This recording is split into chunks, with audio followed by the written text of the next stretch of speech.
Trump लगातार दावा कर रहे थे कि अमेरिका को ईरान के आसमान में टोटल एयर डोमिनेंस है। We won. Okay. They are militarily defeated. कि ईरान हार चुका है, कि वॉर ऑलमोस्ट खत्म हो चुकी है। लेकिन 3 अप्रैल को ईरान ने अमेरिका का एक F-15E strike eagle fighter jet गिरा दिया।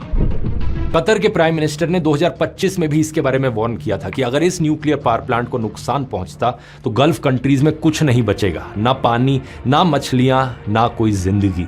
If that were blown up and nuclear material wound up in the water, since it's right on the water, what would happen to the water?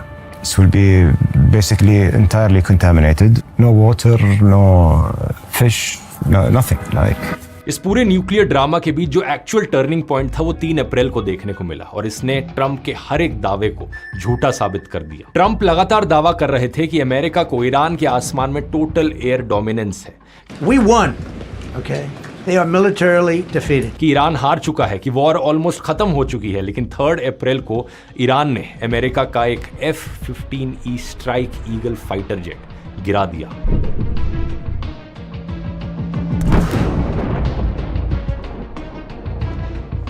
इस plane में 2 लोग बैठे थे, एक pilot और एक वेपन सिस्टम्स ऑफिसर।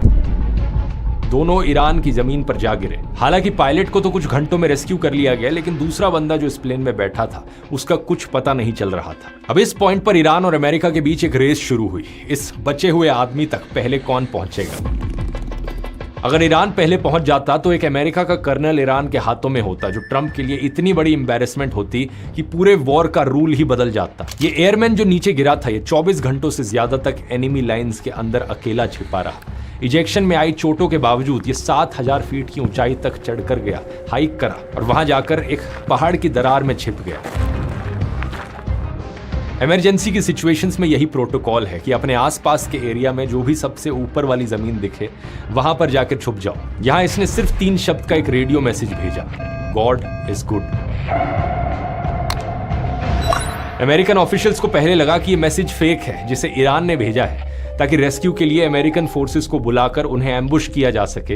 लेकिन एनालिसिस के बाद उन्हें पता चला कि यह तो सच्चा मैसेज था। यहां पर फिर एक ऐसा रेस्क्यू ऑपरेशन शुरू होता है जो अपने आप में ऐतिहासिक था। सबसे पहले CIA ने एक डिसेप्शन कैंपेन शुरू करी। ईरान के अंदर यह गलत जानकारी फैलाई कि उस फाइटर जेट के दोनों लोगों को पहले ही रेस्क्यू कर लिया जा चुका है, ताकि ईरानियन फोर्सेस उस एयरमैन को ढूंढना बंद कर दे। इसके बाद CIA ने उस एयरमैन की एग्जैक्ट लोकेशन को आइडेंटिफाई किया और मिलिट्री के साथ शेयर किया, जिसके बाद डेल्टा फोर्स और नेवी सील टीम 6 के सैकड़ों जवान ईरान में दाखिल हुए। US प्लेन्स उस एरिया में स्ट्राइक्स करते हैं ताकि ईरानियन फोर्सेस पहले ना पहुंचे और अंत में एयरमैन को रेस्क्यू कर लिया जाता है।